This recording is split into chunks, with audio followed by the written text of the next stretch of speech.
اللہ اور اس کے رسول صلی اللہ علیہ وآلہ وسلم کے فرمان کو یاد رکھا جائے، ان لوگوں سے جو اقرار کیے گئے ہیں ان پر کاربند رہا جائے، ان کی بجا طور پر حفاظت کی جائے اور ان پر کسی قسم کی سختی روا نہ رکھی جائے۔ حضرت عمر فاروق رضی اللہ تعالیٰ عنہ کے دور حکومت میں ایرانی سردار ہرمزان کو، جو مسلمانوں کا شدید دشمن تھا، ایک جنگ میں شکست کے بعد جب مدینہ منورہ میں حضرت عمر فاروق رضی اللہ تعالیٰ عنہ کے سامنے پیش کیا گیا تو اسے خدشہ تھا کہ جلد ہی دشمنی اور شدید عداوت کے باعث اسے قتل کر دیا جائے گا۔ اس موقع پر ہرمزان کو اپنی جان بچانے کی ایک ترکیب سوجھی۔ اس نے خلیفہ کے سامنے پینے کے لیے گلاس پانی کی خواہش ظاہر کی۔ جب پانی کا گلاس لایا گیا تو ہرمزان نے پانی پینے میں پس و پیش سے کام لیا۔ خلیفۃ المسلمین نے اس امر کی وجہ دریافت کی تو ہرمزان نے کہا کہ مجھے خدشہ ہے کہ پانی پینے کے دوران ہی قتل نہ کر دیا جاؤں۔ ہرمزان کے اس خطرے اور خدشے پر حضرت عمر فاروق رضی اللہ تعالیٰ عنہ نے اس سے وعدہ کر لیا کہ جب تک وہ پانی کا بھرا ہوا گلاس نہیں پی لے گا اس وقت تک اسے قتل نہیں کیا جائے گا۔ اس وعدے پر ہرمزان نے پانی کا بھرا ہوا گلاس پھینک دیا اور کہا کہ مسلمانوں کے خلیفہ نے میرے ساتھ پانی کا گلاس پینے تک قتل نہ کرنے کا وعدہ کر لیا ہے۔ سب لوگ ہرمزان کی اس ہیلہ بازی پر انگشت بدنداں رہ گئے، مگر حضرت عمر فاروق رضی اللہ تعالیٰ عنہ نے اپنے وعدے کی پاسداری کرتے ہوئے اس کے قتل کا ارادہ ملتوی کر دیا۔ کہا جاتا ہے کہ اس واقعے کے بعد ہرمزان نے بخوشی اسلام قبول کر لیا اور مدینہ ہی میں آباد ہو گیا۔ بیان کیا جاتا ہے کہ کسی مقدمے کے سلسلے میں حضرت عمر فاروق رضی اللہ تعالیٰ عنہ کی بھی پیشی تھی۔ قاضی زید بن ثابت رضی اللہ تعالیٰ عنہ نے امیر المسلمین حضرت عمر فاروق رضی اللہ تعالیٰ عنہ کو دیکھا تو احتراماً کھڑے ہو گئے۔ اس موقع پر حضرت عمر فاروق رضی اللہ تعالیٰ عنہ نے فرمایا، اے زید، جب تک تم خلیفہ کے ساتھ عام آدمی کا سا سلوک اور برتاؤ نہیں کرو گے اس وقت تک قاضی کے منصب کے لائق ہی نہیں ہو سکتے۔ جبلہ بن الاہام غسانی شام میں ایک چھوٹی سی ریاست کا حکمران تھا۔ اہام نے اسلام قبول کر لیا تھا۔ ایک بار وہ حج کرنے کے لیے آیا ہوا تھا کہ اس کے لباس پر کسی غریب عرب کا پاؤں آ گیا۔ جبلہ نے اس عربی کے منہ پر تھپڑ دے مارا، اس پر عربی نے بھی اسے جواباً تھپڑ مار دیا۔ جبلہ اپنی اس بے عزتی پر حضرت عمر فاروق رضی اللہ تعالیٰ عنہ کے پاس پہنچا اور اس معمولی عربی کو قرار واقع سزا دینے کا مطالبہ کیا اور کہا کہ اس طرح کوئی ادنیٰ شخص میری اپنی ریاست میں ایسی گستاخی کرتا تو میں اس شخص کو ضرور پھانسی چڑھا دیتا۔ جبلہ کی اس بات پر حضرت عمر فاروق رضی اللہ تعالیٰ عنہ نے فرمایا، یقیناً اسلام سے پہلے عدل و انصاف کے ایسے ہی اصول و ضوابط رائج تھے، لیکن آج اسلام کی موجودگی میں حاکم و محکوم سب برابر ہیں۔ اسلام کی آمد سے قبل دیگر اقوام جو رومی اور ساسانی حکمرانوں کے زیر نگرانی تھیں، ان میں عام لوگوں کی حیثیت غلاموں سے بھی بدتر تھی۔ شام میں تو عیسائیوں کو اپنی ذاتی اراضی رکھنے کی بھی آزادی نہیں تھی۔ یہی نہیں بلکہ جب کبھی کسی عیسائی کی زمین پر قبضہ ہو جاتا تو اس زمین کا مالک بھی قبضے میں آ جاتا تھا۔ حضرت عمر فاروق رضی اللہ تعالیٰ عنہ کے دور خلافت میں ان ملکوں کو فتح کیا گیا تو محکوم لوگوں کی تمام زمینیں انہی کو لوٹا دی گئیں۔ آپ رضی اللہ تعالیٰ عنہ نے ایلیا کے عیسائیوں پر فتح حاصل کرنے کے بعد انہیں ہر طرح کا امن اور سکون فراہم کیا۔ یہی نہیں بلکہ انہیں اپنی عبادت گاہوں میں اپنے طریقوں کے مطابق عبادت کرنے کی پوری آزادی دی۔ مسلمانوں نے جو علاقے فتح کیے ان کی غیر مسلم آبادی ذمی کہلاتی تھی۔ کسی مسلمان کی مجال نہ تھی کہ کسی ذمی پر ظلم کرے، بلکہ مسلمانوں اور ذمیوں کے ساتھ یکساں سلوک کیا جاتا۔ حقیقت یہ ہے کہ حضرت عمر رضی اللہ تعالیٰ عنہ نے عوام کی عزت نفس اور فطری آزادی کی ہمیشہ پاسداری کی۔ خلیفۃ المسلمین حضرت عمر فاروق رضی اللہ تعالیٰ عنہ کو اپنی رعایا کا ہمیشہ خیال رہتا۔ آپ رضی اللہ تعالیٰ عنہ راتوں کی تنہائی میں بھیس بدل کر گلیوں بازاروں میں گشت کیا کرتے اور لوگوں کی ضروریات کا خیال رکھتے تھے۔ ایک رات گشت کے دوران مدینہ سے دور نکل گئے ایک گھر سے بچوں کے رونے کی آواز آ رہی تھی۔ قریب ہی ان کی ماں کچھ پکا رہی تھی۔ عورت سے پوچھا کہ کیا ماجرا ہے؟ اس نے بتایا گھر میں کھانے کو کچھ بھی نہیں ہے، میں نے بچوں کی تسلی کے لیے خالی ہانڈی چڑھا دی ہے۔ خلیفۃ المسلمین نے یہ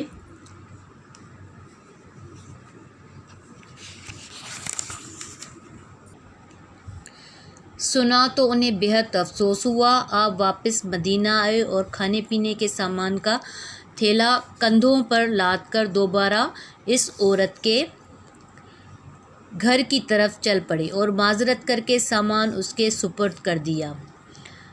یہی نہیں بلکہ اگلے ہی دن عورت اور اس کے بچوں کی کفالت کے لیے ماہانہ وظیفہ مقرر کر دیا۔ حضرت عمر فاروق رضی اللہ تعالیٰ عنہ ہمیشہ لوگوں کی معاشرتی فلاح و بہبود اور سماجی مساوات پر خصوصی توجہ دیتے۔ یہ حضرت عمر فاروق رضی اللہ تعالیٰ عنہ کی مساوات ہی کا اعجاز تھا کہ یروشلم کے راہبوں نے بھی آپ رضی اللہ تعالیٰ عنہ کی اس عظمت کا اعتراف کیا اور وہ حیران رہ گئے جب آپ رضی اللہ تعالیٰ عنہ ایک فاتح کی حیثیت سے یروشلم میں داخل ہوئے تو اس وقت اونٹ پر غلام سوار تھا اور خلیفۃ المومنین خود اونٹ کی مہار تھامے ہوئے تھے۔ واقعہ یوں ہے کہ سواری کا اونٹ قدرے کمزور تھا اور وہ لمبے سفر میں دو مسافروں کا بوجھ سہارنے سے عاری تھا، لہٰذا مدینہ منورہ سے یروشلم تک کا سفر خلیفۃ المومنین اور ان کے ساتھی غلام نے باری باری ایک منزل پر سواری کرتے ہوئے طے کیا، گویا ایک آدمی سوار رہتا اور دوسرا اونٹ کی مہار تھامے ہوئے ساتھ ساتھ پیدل چلتا تھا۔ لہٰذا جب یروشلم پہنچے تو اس وقت غلام کی سواری اور خلیفۃ المومنین کی مہمار تھام کر پیدل چلنے کی باری تھی۔ یروشلم کے راہب عدل و انصاف اور معاشرتی انصاف کا یہ انوکھا منظر دیکھ کر حیران اور ششدر رہ گئے۔ حضرت عبد الرحمن بن عوف رضی اللہ تعالیٰ عنہ بتاتے ہیں کہ خلیفۃ المسلمین حضرت عمر فاروق رضی اللہ تعالیٰ عنہ ایک بار شہر سے باہر تشریف لے جا رہے تھے۔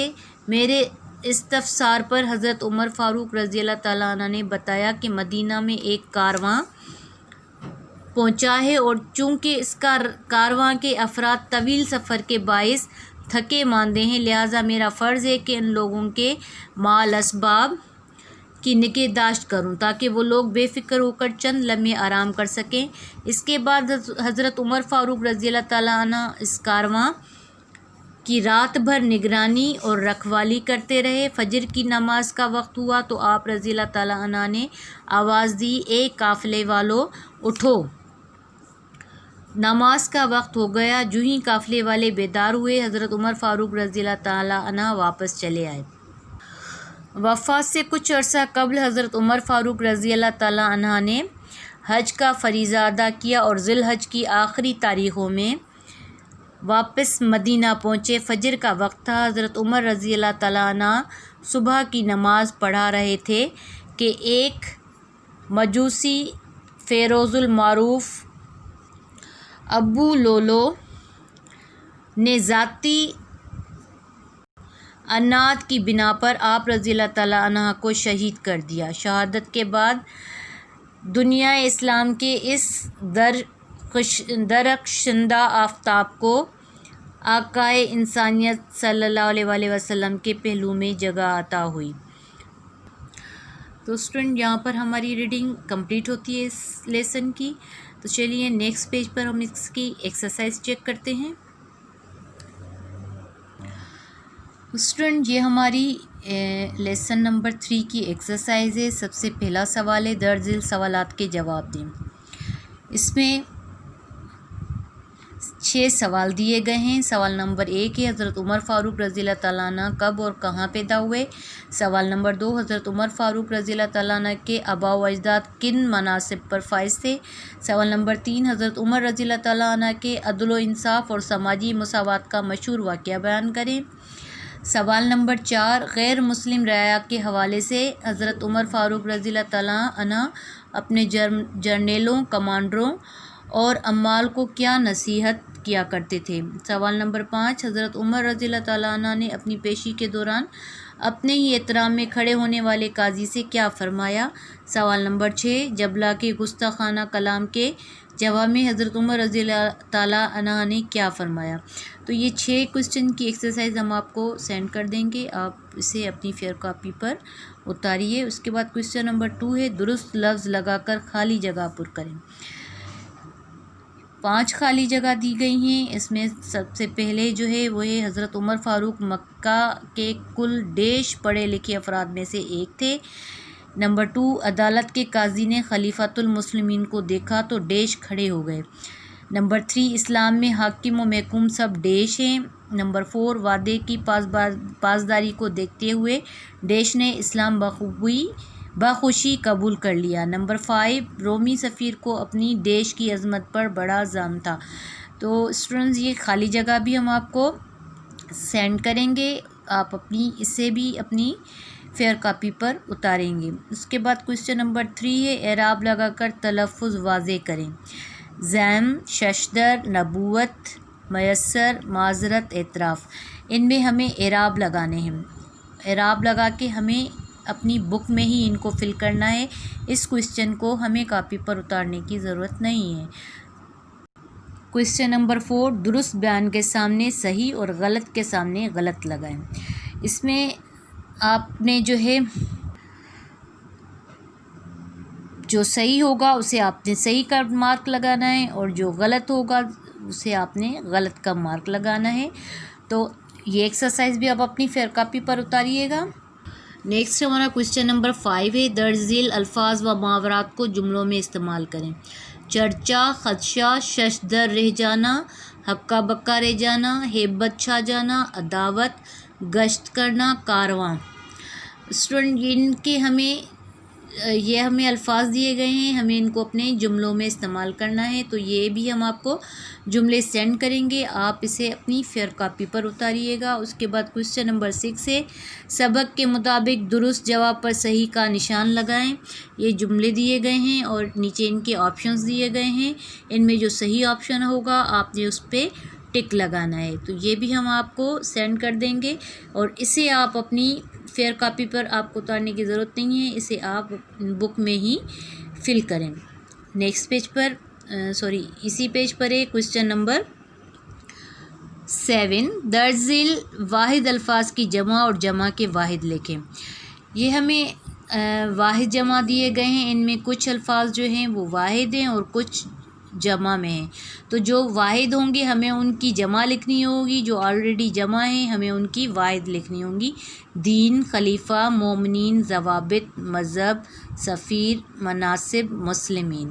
تو یہ مکس ہیں، اس میں واحد بھی ہیں اور اس میں جمع بھی ہیں۔ تو جب ہم ان کی ایکسرسائز فیئر کاپی پہ کریں گے تو جو جمع ہوں گے ہم ان کی واحد لکھیں گے اور جو واحد الفاظ ہیں ان کی ہمیں جمع لکھیں گے۔ یہ ایکسرسائز بھی ہم آپ کو سینڈ کریں گے اور اسے آپ کو اپنی فیئر کاپی پر اتارنا ہے۔ کوسچن نمبر 7 ہے لغت کی مدد سے معنی لکھیں۔ منصب، شاہانہ، ضم، امال، ہیبت، ششدر، نگہداشت۔ ان الفاظ کے معنی لکھنے ہیں، آپ نے 2 کالم بنانے ہیں، ایک میں آپ نے الفاظ لکھنا ہے، دوسرے میں معنی لکھنا ہے، اور یہ بھی ہم آپ کو سینڈ کریں گے، آپ اسے بھی اپنی فیئر کاپی پر اتاریں گے۔ نیکسٹ کوشچن نمبر 9 ہے، درج ذیل سابقوں سے کم از کم 4 الفاظ بنائیں۔ یہ ہمیں الفاظ دیا گیا ہے، بلا، بلند، سر، نیک۔ یہ ہمیں ایک لفظ دیا گیا ہے، ہمیں مزید 4 الفاظ اس کے بنانے ہیں سابقوں کی مدد سے۔ تو یہ ایکسرسائز بھی ہم آپ کو سینڈ کریں گے، لیکن یہ آپ کو فیئر کاپی پر اتارنے کی ضرورت نہیں ہے، اسے آپ اپنی اردو کی کتاب پر ہی اتاریے گا۔ تو اسٹوڈنٹ، یہاں ہماری یہ لیسن نمبر 3 کی ایکسرسائز کمپلیٹ ہوتی ہے، آپ اسے اپنی فیئر کاپی پر اتاریے اور اسکول میں اپنی کاپیز کو چیکنگ کے لیے بھیج دیں، اور ہم آپ سے نیکسٹ کلاس میں یونٹ نمبر 4 کی ریڈنگ پر ملیں گے۔ تب تک کے لیے اللہ حافظ۔